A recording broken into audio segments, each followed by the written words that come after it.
Ézéchiel chapitre 44. Il me ramena vers la porte extérieure du sanctuaire, du côté de l'Orient. Mais elle était fermée. Et l'Éternel me dit, cette porte sera fermée, elle ne s'ouvrira point, et personne n'y passera, car l'Éternel, le Dieu d'Israël est entré par là. Elle restera fermée. Pour ce qui concerne le prince pourra s'y asseoir, pour manger le pain devant l'Éternel, il entrera par le chemin du vestibule de la porte, et il sortira par le même chemin.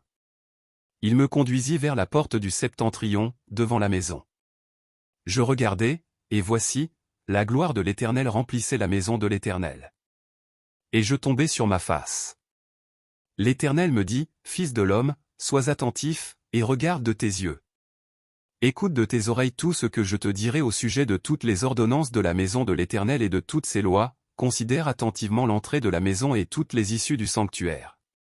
Tu diras aux rebelles, à la maison d'Israël, ainsi parle le Seigneur, l'Éternel, assez de toutes vos abominations, maison d'Israël.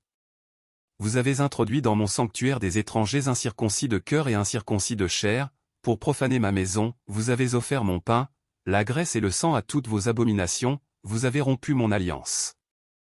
Vous n'avez pas fait le service de mon sanctuaire, mais vous les avez mis à votre place pour faire le service dans mon sanctuaire. Ainsi parle le Seigneur, l'Éternel, aucun étranger, incirconcis de cœur et incirconcis de chair, n'entrera dans mon sanctuaire, aucun des étrangers qui seront au milieu des enfants d'Israël. De plus, les Lévites qui se sont éloignés de moi, quand Israël s'égarait et se détournait de moi pour suivre ses idoles, porteront la peine de leur iniquité. Ils seront dans mon sanctuaire comme serviteurs, ils auront la garde des portes de la maison, et feront le service de la maison, ils égorgeront pour le peuple les victimes destinées au holocauste et aux autres sacrifices, et ils se tiendront devant lui pour être à son service. Parce qu'ils l'ont servi devant ses idoles, et qu'ils ont fait tomber dans le péché la maison d'Israël, je lève ma main sur eux, dit le Seigneur, l'Éternel, pour qu'ils portent la peine de leur iniquité. Ils ne s'approcheront pas de moi pour être à mon service dans le sacerdoce, ils ne s'approcheront pas de mes sanctuaires, de mes lieux très saints, ils porteront la peine de leur ignominie et des abominations qu'ils ont commises. Je leur donnerai la garde de la maison, et ils en feront tout le service et tout ce qui doit s'y faire. Mais les sacrificateurs, les Lévites, fils de Tsadok, qui ont fait le service de mon sanctuaire quand les enfants d'Israël s'égaraient loin de moi, ceux-là s'approcheront de moi pour me servir, et se tiendront devant moi pour m'offrir la graisse et le sang, dit le Seigneur, l'Éternel. Ils entreront dans mon sanctuaire, ils s'approcheront de ma table pour me servir, ils seront à mon service.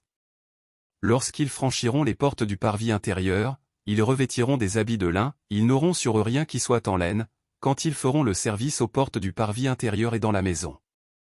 Ils auront des tiares de lin sur la tête, et des caleçons de lin sur leurs reins, ils ne se ceindront point de manière à exciter la sueur. Lorsqu'ils sortiront pour aller dans le parvis extérieur vers le peuple, ils ôteront les vêtements avec lesquels ils font le service, et les déposeront dans les chambres du sanctuaire, ils en mettront d'autres, afin de ne pas sanctifier le peuple par leurs vêtements. Ils ne se raseront pas la tête, et ne laisseront pas non plus croître leurs cheveux, mais ils devront couper leurs chevelures. Aucun sacrificateur ne boira du vin lorsqu'il entrera dans le parvis intérieur.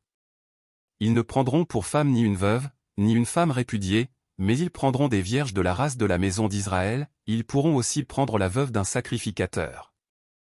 Ils enseigneront à mon peuple à distinguer ce qui est saint de ce qui est profane, ils lui feront connaître la différence entre ce qui est impur et ce qui est pur. Ils seront juges dans les contestations, et ils jugeront d'après mes lois. Ils observeront aussi mes lois et mes ordonnances dans toutes mes fêtes, et ils sanctifieront mes sabbats.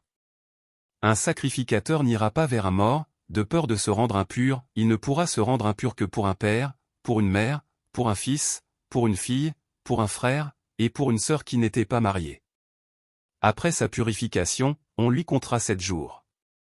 Le jour où il entrera dans le sanctuaire, dans le parvis intérieur, pour faire le service dans le sanctuaire, il offrira son sacrifice d'expiation, dit le Seigneur, l'Éternel. Voici l'héritage qu'ils auront, c'est moi qui serai leur héritage. Vous ne leur donnerez point de possession en Israël, je serai leur possession.